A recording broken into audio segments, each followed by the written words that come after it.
분양권 공동 명의는 꼭 해야 하는 걸까요? 그리고 옵션 선택은 어떻게 하는 게 좋을까요? 양주역 프루지오 센터파크가 완판으로 마무리되었습니다. 제 지난 영상을 보신 분들은 아시겠지만 충분히 예상할 수 있었던 결과입니다. 이제는 계약 일정까지 마무리되고 공동 명의 변경 신청 그리고 옵션 신청 단계를 앞두고 있는데요. 공동 명의 신청은 원하시는 분들만 신청하시면 되고 옵션은 사전에 어떤 품목을 선택할지 결정해 놓으셨다가 일정에 맞춰서 견본주택 방문하신 후 계약 진행하시면 됩니다. 오늘은 공동명의 신청의 장단점과 옵션은 어떻게 선택하는 게 좋은 건지 설명드리려고 하는데요. 청약에 성공하신 분양 계약자분들은 물론 추후에 다른 아파트 청약을 앞두고 계신 분들도 오늘 내용 끝까지 시청하시면 분명히 도움되실 겁니다. 먼저 공동명의입니다. 분양권은 청약할 때 공동명의로 신청할 수 없기 때문에 계약 후 일정 시간이 지나면 공동명의로 변경할 수 있는 기회를 주게 되는데요. 다만 부부간에만 공동명의 신청이 가능합니다. 그리고 공동명의에 관한 오해가 하나 있는데 무조건 공동명의가 유리하다고 생각하신다는 겁니다. 물론 대부분의 경우에 공동명의가 유리한 건 맞지만 상황에 따라 굳이 공동명의가 필요하지 않거나 오히려 손해를 볼 수도 있습니다. 그럼 공동명의의 장단점 간단하게 정리해 드리겠습니다. 먼저 장점입니다. 세금을 절감할 수 있습니다. 부동산은 취득 시, 보유 시, 양도 시 이렇게 세금이 부과되는데요. 취득 단계에서는 단독 명의와 차이가 없습니다. 보유 단계에서는 재산세와 종합부동산세가 부과되는데 재산세는 차이가 없고 종부세에서는 세금을 절감할 수 있습니다. 인별과세인 종부세는 1인당 9억 원을 기본 공제하고 있는데요. 2인이라면 각 9억 원씩이니 18억까지 공제받을 수 있습니다. 다만 1가구 1주택인 경우 12억까지 공제를 받을 수 있고 나이와 보유기간에 따라 공제받을 수 있는 금액도 높아지니 어떤 게 더 이익인지는 비교해 보셔야 합니다. 다음은 양도 단계입니다. 무엇보다 양도소득세를 가장 많이 신경 쓸 수밖에 없는데요. 공동명의라면 양도 차익도 각각 계산되니 절세 효과가 있습니다. 양도소득세율이 양도 차익이 커지면 세율도 커지는 누진세율을 적용하기 때문인데요.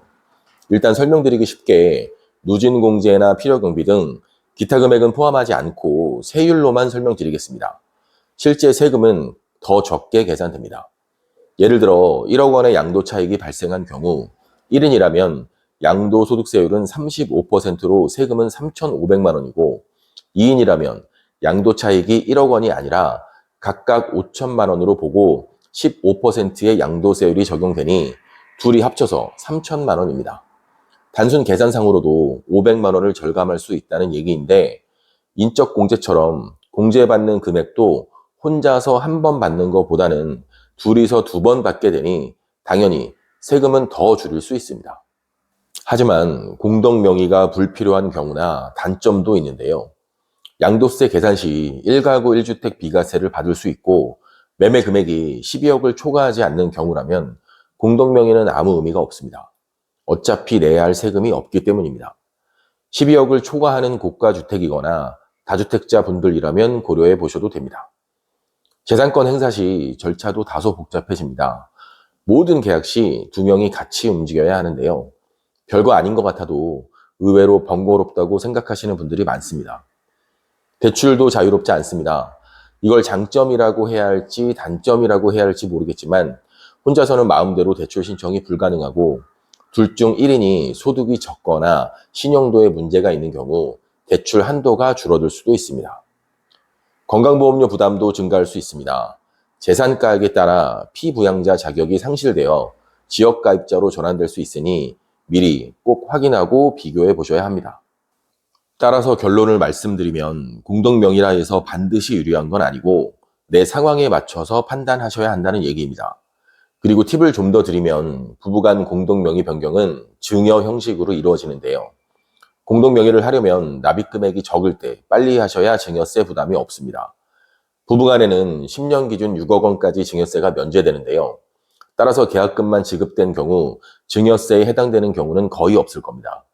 하지만 이미 6억 원의 증여세 기준 금액을 초과했다면 증여세 역시 부과될 수 있습니다. 다음은 옵션 선택입니다. 옵션 선택에 관해서는 지난 영상에서도 설명드린 적 있으니 오늘은 간단하게 설명드리겠습니다. 첫 번째, 실거주하는 경우입니다. 내가 원하는 품목을 선택하시는 거니 특별히 조언 드릴 게 없습니다. 두 번째, 투자 목적인 경우입니다. 6개월 뒤 분양권 전매나 입주 전, 매도에서 양도 차익이 목적인 경우라면 발코니 확장, 풀 에어컨, 안방 드레스룸 정도로 최소 옵션을 선택하시는 게 좋습니다. 무엇보다 옵션을 많이 선택해 놓으면 분양권 매도 시 매수자가 부담해야 하는 금액도 올라가게 됩니다.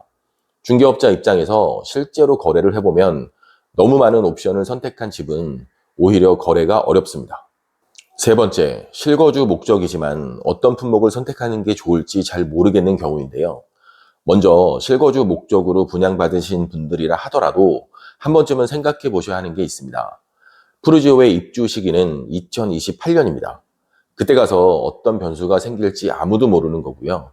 실제로 실거주 목적으로 분양받으셨다가 피치 못할 사정으로 임대해 놓으시는 경우 정말 많습니다.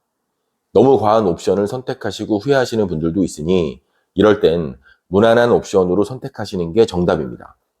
쉽게 설명드려서 임대 놓기 좋은 옵션으로 선택한다 생각하시면 되는데요. 발코니 확장, 풀 에어컨, 안방 드레스룸, 다용도실 수납, 중문, 전기 쿡탑 정도입니다. 마지막으로 제가 생각하는 불필요한 옵션은 빠르게 설명드리겠습니다. 광폭 광마루 흡착 벽지는 기본형과 크게 구분되지 않고요. 조명은 추후에 내가 원하는 스타일로 하시면 됩니다. 제습기 환기 시설은 아이를 키우신다면 고려해 볼만 하지만 나중에는 거의 사용하지 않는 옵션이 될 확률이 높습니다.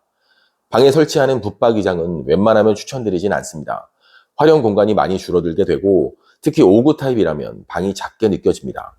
주방 스타일링 특화 품목 중 엔지니어드 스톤을 별도 선택 가능하다면 엔지니어드 스톤만, 그게 아니라면 다른 품목은 굳이 선택하실 필요는 없습니다.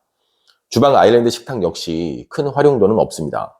대부분 식탁을 하나 더 놓으시니까요. 그래도 아일랜드 식탁이 있었으면 좋겠다 하시는 분들은 추후에 공간에 맞는 아일랜드 식탁을 설치하시는 게 저렴합니다.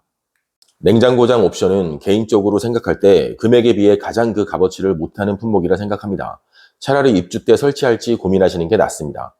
욕실 특화 옵션도 값어치에 비해 금액이 너무 높아서 저라면 패스하겠습니다.